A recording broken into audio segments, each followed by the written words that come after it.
22. My life as an English teacher. I became an English teacher without knowing English very well, and without really knowing what an English teacher does. After graduating from college, I decided to get a job at a downtown language school. I taught 3 English conversation classes every morning, Monday through Saturday. I was determined to be one of the best teachers at the academy. At the time, computers didn't exist. Everyone wrote with typewriters. The evening before my first class, I sat up all night typing every single word I was going to say in class. When the whole script was typed, I memorized every word. I did the same the next day and the day after that. Without a doubt, I was more eager to teach than any other English teachers at the academy. However, a strange thing happened. Every day, the number of students decreased. Almost always, about 2 weeks after a new class started, I would be the only person in the room. Students didn't want to learn English from me, no matter how hard I worked. Later, I found out that I was so eager to teach that I monopolized the whole conversation. My students got refunds and left the school. It took me 3 months to prove that I was the school's worst teacher. My teaching style was teacher-centered, not student-centered. I was like a swimming coach who swims all the time without letting his students into the pool. We learn to swim by swimming. How else can anyone learn to swim? I didn't know this basic principle, and nobody taught it to me. I felt terrible, but it was too late. I quit the school before I was fired. I had disappointed the 60 students eager to learn English from me. I came to realize that I had to develop the best method of teaching, one that could solve all the problems involved in teaching English. However, there's no such thing as a medicine that cures all diseases. I discovered that there are countless different methods.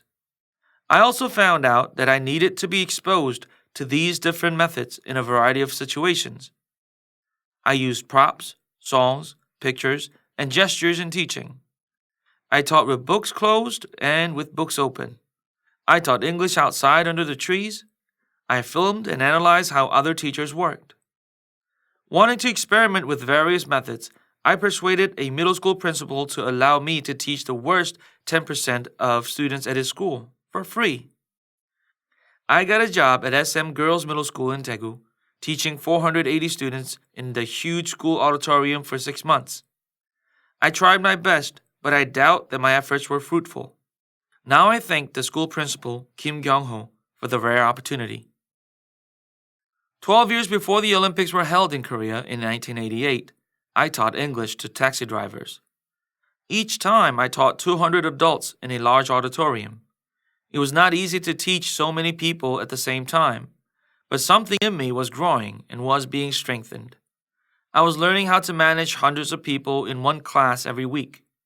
I thank Kim Jae-soo, director of Daegu Training Center, for giving me the opportunities. Teaching English was often monotonous, as I was doing almost the same things over and over. To make my daily routine more interesting and meaningful, I decided to work with a mission and enthusiasm. How? I was going to be the best teacher using songs to teach English. I began to take guitar lessons so that I could compose simple English songs and vocal lessons so that I could sing beautifully. I wrote my first English book, English Through Songs. 3,000 copies were printed. Later, I learned Korean Sign Language for 7 years and American Sign Language for 1 hour every day for 6 months. I categorized and incorporated English words into hand motions so that my students could have fun easily understanding and memorizing words. Now I could sing English songs with hand motions. My method of teaching English through songs became popular soon after I began to teach English on KBS TV every morning for 2 years. Later, I taught on MBC TV for 10 years more.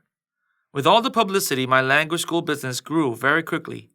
I opened one academy after another, founding 20 language academies in Daegu with 320 employees, including native speakers, Korean English teachers, and 89 bus drivers.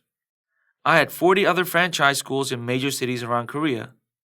Then, a question crossed my mind. What am I going to do with the money?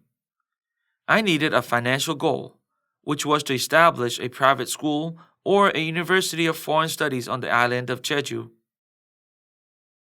Aspiring to be a great man, I read books about Dr. Albert Schweitzer, Andrew Carnegie, John F. Kennedy, Ludwig van Beethoven, Thomas Edison, and many more.